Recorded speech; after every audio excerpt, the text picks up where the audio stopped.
Are you and your family struggling? Was you working paycheck to paycheck before the pandemic even started? If so, and you answer yes to either of these questions, sit back, relax, and don't worry, because government is here and they plan to make things a whole hell of a lot worse for you and not for themselves. Hey, what's up? You guys are watching Talks with Ryan. Like, share, and subscribe to the channel. Hit the bell notification. And let's get into today's video. Hey guys, what's up? And welcome back to the channel.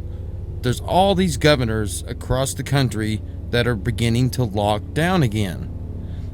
They're starting to play the legislator and creating their own laws like they did the last time. And by doing that, they're sealing the fate of all families, all the small business owners, and they're finishing off the livelihoods of millions and millions of unprepared Americans. 37 states, including the District of Criminals, Washington, D.C., and Puerto Rico, now require people to wear face coverings in public, statewide, according to a list mandated by AARP. Iowa, Utah, North Dakota, and New Hampshire joined the list in recent days. At least 16 states implemented new measures in the past week, including California, Colorado, Delaware, Hawaii, Illinois, Kansas, Kentucky, Maine, Maryland, Montana, Nebraska, New Jersey, Ohio, Oklahoma, Pennsylvania, and Rhode Island. And I'm sure by the making of this video, there's already been more added to that list. Now guys, we're going to look into some undeniable facts that millions of people are choosing to straight up ignore. There's also new findings about how these graphs and charts are coming up with their case numbers. And finally, I plan to ask, what in the world are we locking down for again? This whole pandemic, it's being propped up on fear and flagrant disregard of the truth on behalf of the media and from our so-called representatives. Guys, here's an article. By comparison, the seasonal flu has an average mortality rate of about 0.1%, but it is highly infectious, with up to 400,000 people dying from the regular influenza each year. That's double what we have right now. Just to have a so-called authoritative source on hand, I Googled this and put this on the screen. 250,000 lives lost. How the pandemic compares to other deadly events in the U.S. history. This shows right here, 400,000 die every year from flu, 250,000 have died so far. And guys, let me remind you, this began in like December of 2019, if you want to tell the truth.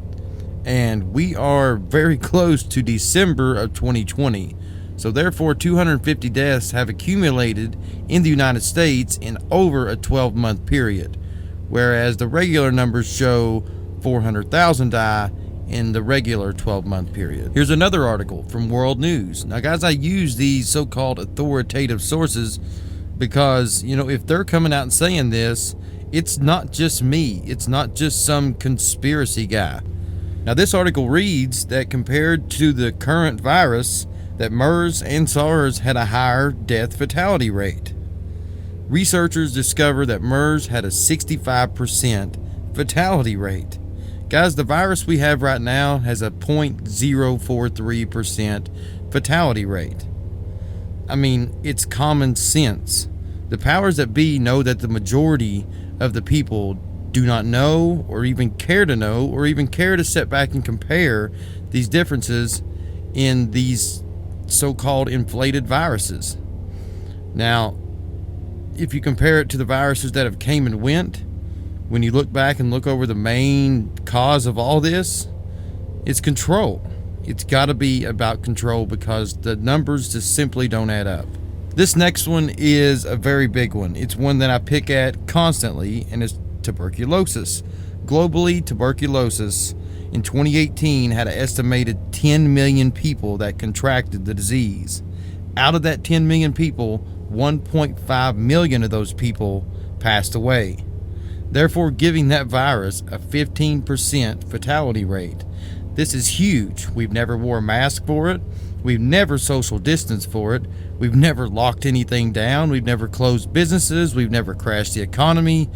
None of this has happened, but yet we're doing it for the virus that has a 0.043 fatality rate. Here's a graph that comes from the WHO. How deadly is that disease? It shows Ebola, MERS, smallpox, SARS, CoV-2, measles, and the seasonal flu. Ebola is up there, 50% fatality rate. And it goes down and down and down and down. And once you get near the bottom of the list, there's CoV-2, followed by measles and seasonal flu. And again, why are we locking down? Alright guys, let's get into the last part of this video. It's about the inflated case numbers. I know we've all heard about the case numbers being inflated, you know, things being changed on the reports, but I actually, based off what somebody had told me about a few counties over, their case numbers come back and it was like double or even more than double what the population of that area was, and that got me thinking. So therefore, asking around, asked a few doctors, and I got some good answers, the right answers that I was wanting. A few times I got shut down, but I kept trying. Now, because of the guy's, basically for the sake of his job, he said there was no way he was going to go on recording or go on record and say it. But once he told me this, I started digging into it and looked online, and sure enough, it's everywhere. I just never thought of it. But more or less what happens is, say I go into the doctor and I test positive. Well, that's one case. Say he wants me to come back in the next day and I test positive. That's 2 cases. Say I want a second opinion because I don't believe him, and I go to another doctor and he tests me twice. Well, that's 4 cases. Do you get the point? They're not actually, you know, phony numbers or just flat out lies, but more or less it's a manipulation of the system. They're taking advantage of the numbers and the people who come in to get tested. That's why you always hear Nancy Pelosi saying testing, testing, testing. So I went online and I started looking things up and looking into things, and sure enough, in almost every single state, there's a lot of people talking about this exact same thing. And there's a lot of groups in certain states that are actually pressing the fact. Like this article I have on the screen, it talks about in Indiana, if somebody shows up and they're tested 4 times, all 4 of those tests are counted as cases, whether they are positive or negative. But it's only for one person. Therefore, this manipulation of numbers and inflation of numbers, who knows what the real number really is. But still yet, based off the facts from our past and all the other viruses, they still do not add up. So let me ask the question the very last time. Why are we locking down again? Hey guys, it's Ryan. Real quick, before you go, I want to ask a favor. If you enjoy the content and it really touches home with you, make sure and leave this video a thumbs up, share it on all your social media, and if you're new to the channel, hit that subscribe button. And if you've been subscribed for a long time, double check and make sure you're still subscribed. Also, ring that bell notification so you'll know every time I post a new video. Other than that, guys, take care of yourself, and I will see you all in the next video.